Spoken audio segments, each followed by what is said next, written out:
Ayun mga ka-chicks, ito, naabutan natin sa farm yung rider natin. Saan mo dadalhin yan, sir? Pangasinan po. Pangasinan, no? So, kinonta ka lang ba nung Opo. So sabi ni Sir Louie po, kunin ko po daw po dito. Magkano yung para malaman lang kasi YouTube tayo eh. Biyahe po papuntang Pangasinan. Oo. Singil po namin doon 3.5 po eh. Simula po hanggang dito, hanggang doon po. Per box or per biyahe na yan? Per box po, pero pinag-usapan namin, apat na box, 3.5 po eh. 3.5, okay. Kasi gusto malaman ng mga ibang mga tropa natin eh. So, mga ilang oras yan yung biyahe? 4 hours and 30 minutes po. Sa motor lang? Opo. May mga stop ka naman nun, Kasama na rin to siguro din siya. Okay. Estimated po 4 hours, 30 minutes. Pero nakontak ka ni bro sa lang sa Facebook po. Facebook. Okay, sige, thank you. Ingat, pre. Okay. Salamat. Ayun, so yung apat na stags na pick up na papadala na sa lugar ni bro, no? So actually nasa stage yung bumili ng stags natin. Thank you bro, no, sa pag-acquire mo ng apat na stags. Then papadala niya sa Pangasinan. So panggamit niya siguro by pag-uwi niya. Sabi niya papalugunin muna niya, so mas maganda yan, no? So thank you ulit. And ayun, no, yung medyo mahal din pala yung yung bayad sa rider from Orani, Bataan to Pangasinan. 3.5, no? Apat na box. Kaya kung medyo sulit na rin kung hindi, dalawang box pala, no?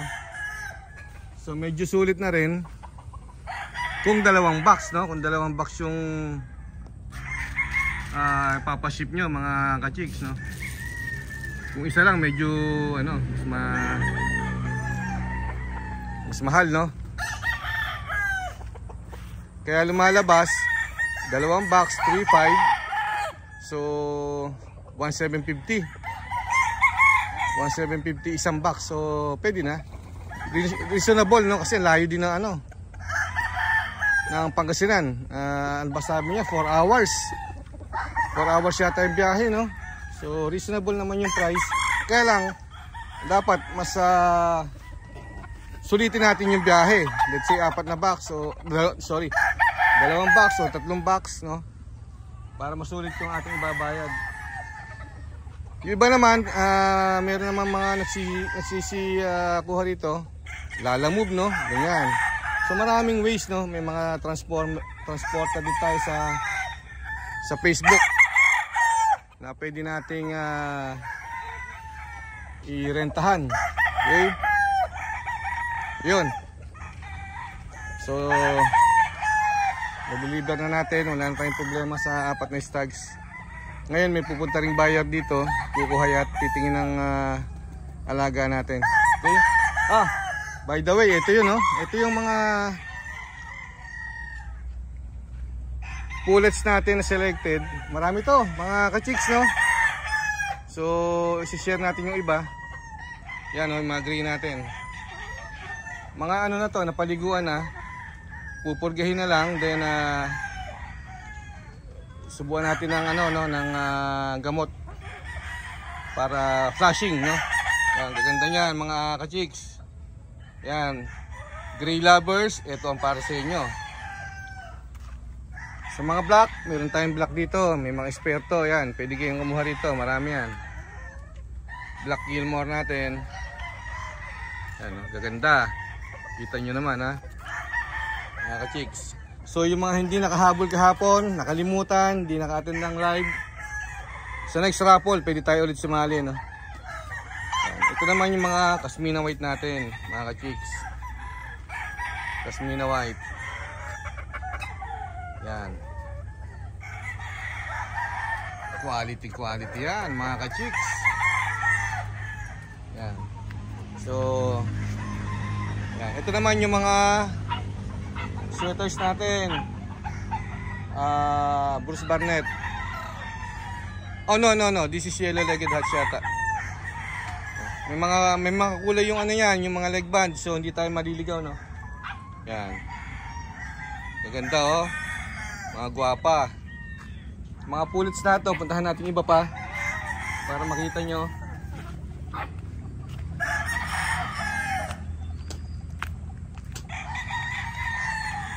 Ito yung mga piniprepare natin, ang mga stags. Dami yan.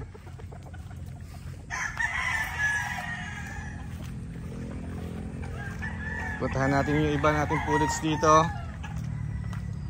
Marami pa rin pullets dun sa range.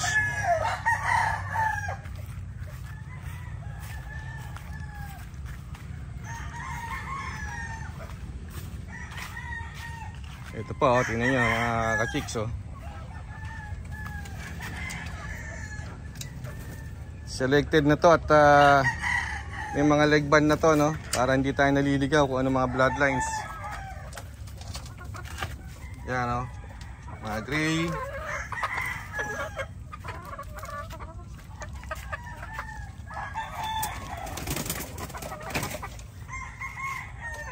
Halos mga gray yun nandito, sa may ilan lang tayong red. Yan. Nandito pala yung yellow-legged hatch natin ng mga pullets. Ayan, oh. Kita nyo naman mga ka-chicks kung gaano ka-quality ang mga yan. Piling-pili na to. Nakasegregate na to by leg band, so madali nating matetrace. So sa isang araw, pag-ihiwa-hiwalayin natin to per bloodline, no, lalagay natin sa breeding pen. Ayun, no, ganda yung talisahin niya, no. Ayan. Ganyan ka-quality yung pamimigay natin. Ayan, no. Ito yung mga ka-chicks. Solid dyan, mga yan. Yan. So maraming gray dito, saka mga yellow-legged hatch. And then nandito rin yung mga ano natin, no, yung mga Bruce Barnett nating original Bruce natin. Sasalang din natin ulit yan. Meron din tayong mga high action dito. Yun, yung high action na makli natin.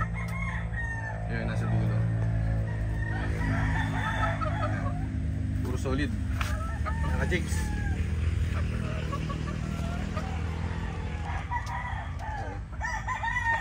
Diba? So congratulations in advance sa mga mananalo. Ganda ng mga prices nyo. Pwedeng panimula, ano? Yan. So balik ulit tayo dito. Mamaya naman papaliguan namin yung mga brood stag, no, na selected natin. Ang gagamitin natin mga brood stag, Bruce Barnett, gray, 5K sweaters, Machine Kelso, saka yellow-legged hatch. Yan. Papaliguan natin mamaya para after a week lahat yan salang agad, no. Sana umabot tayo ng early bird October or late October and November. Okay? So mga ka-chicks, marami pa kaming gagawin dito. Trabaho muna. See you at my next video. Kita-kita tayo sa nalalapit na free raffle. Wait nyo na lang yung ating listahan, ano? So mabuhay po tayong lahat.